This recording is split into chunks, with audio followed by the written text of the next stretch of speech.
Assalamualaikum dan selamat pagi. Selamat puasa. Di kala pagi-pagi ni sampai office awal, tengok mainan-mainan bagi tenang sikit hari. Tapi serabut tengok jam kat bawah tu kan. Aku nak share dengan kau something yang menarik lah. Aku suka melukis dan aku ada lukis sampul raya aku sendirilah. Senang kata sampul raya mainan Abah.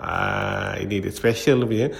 Gambar depan dia gambar Charizard, kat belakang dia ada Luffy dan juga Agumon. Semua pakai baju Melayu dan juga songkok. So nampak sopan sikit lah. Ni quality yang dah print. Aku memang buka pre-order sebenarnya. So kalau kau nak order, boleh order dengan aku.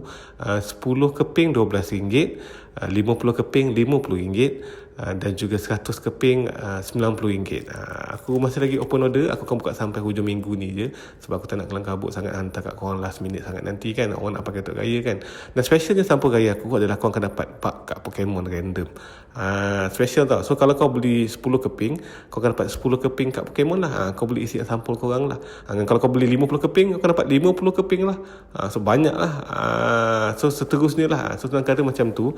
Dan ini contoh lah. Kalau kau tak sampul raya ni, kau boleh tak duit kan. Selain boleh tak duit, kau boleh tak kat Pokemon yang aku bagi tadi sekali lah.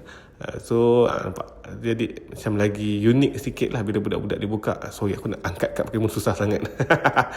So macam ni.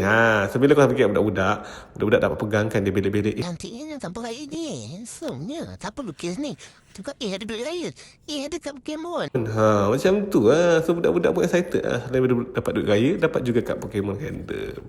So hopefully kalau nak support, boleh PM aku. Aku memang nak jual lah. Pre-order sahaja tau. Okay, thank you guys. Jangan lupa support aku. Dan muat sikit guys.